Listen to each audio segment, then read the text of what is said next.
gun calibers, this sort of thing. Today we're thinking, at the moment now, we're thinking about changes in the strategic situation that we're facing. In 1989, the Berlin Wall came down, the Soviet Union collapsed. Those certainties that had been almost embedded in foreign policy, military policy since the end of World War II were no longer there. The had ceased to be a threat. How did armour react to that? Well, it really didn't take that long for new threats to become identifiable in the Middle East and beyond. The British Army, and indeed most other armies, decided to create vehicles that were capable of dealing with an entirely new situation. And we've got here, quite possibly, the most representative selection of those. We've got, in the front, a CVRT Scimitar. We've got a Desert Warrior. We've got a Piranha, and we've got a Cougar.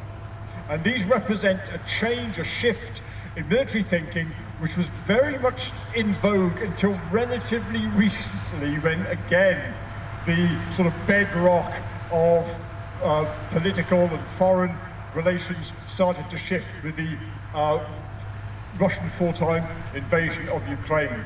And what it is a reconnaissance vehicle, which to all other intents and purposes is a small tank, a small armoured vehicle. It was unique when it was introduced. You are going to dominate that battlefield. So the idea there, here she comes.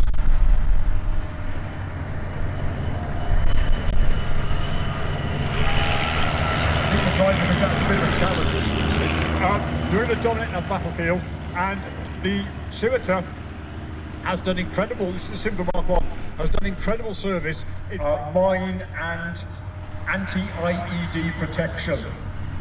And that's an important thing, really.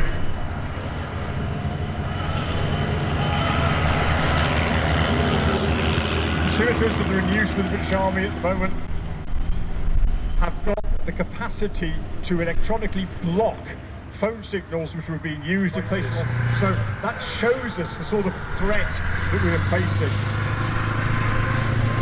Now, interestingly enough, the vehicle just moving off, this is the Desert Warrior. An infantry fighting vehicle is one which is designed either to allow the infantry to fight from inside the vehicle, which some of them do, or to act as support for the infantry by having a turret mounting a fairly hefty gun.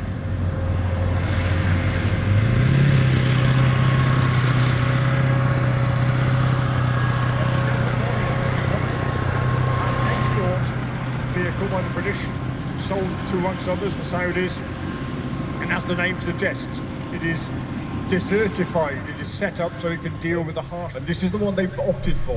This is the turret, it's an American-built turret, and it's mounting, rather than the 30mm rod, it's mounting a 20mm chain gun called the Bushmaster.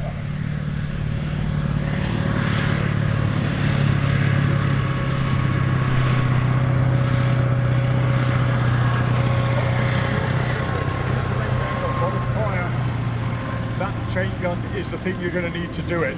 It will deal with lightly armoured vehicles, but it's not really the main intention. The main intention is to give your forces on the ground localised, overwhelming fire support. We're treated with extreme caution in places like Bosnia for us, and Afghanistan for the Desert Warrior. Now, the vehicle pulling out now, this is really here. It's almost as if the Swiss didn't design a specific vehicle, they designed a concept of a lightly armoured, very mobile, multi-purpose armoured vehicle, which could be either an infantry fighting vehicle or an armoured personnel carrier or a number of other things.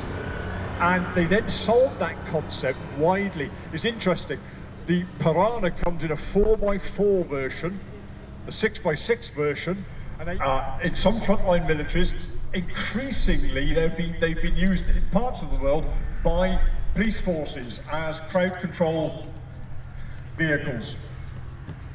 Now that again is possibly another aspect of this new threat that we've got.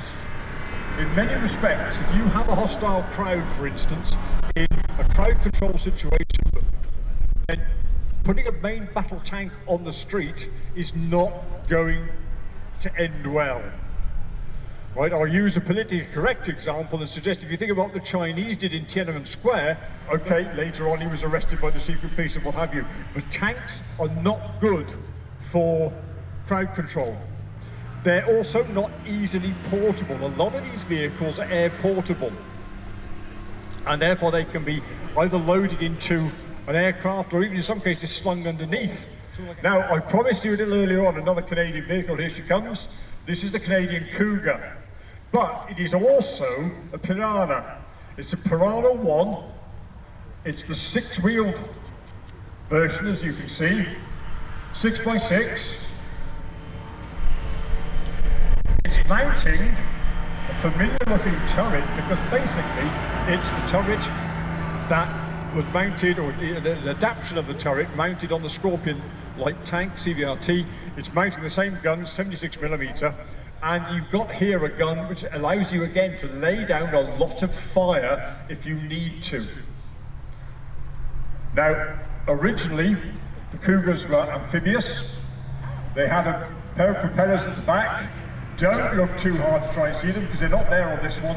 They were almost immediately removed by the Canadian forces. So the Swiss manufacturers who sold them the design said, okay, yeah, it's fully amphibious. And the Canadians thought about it and said, we don't need that degree of versatility.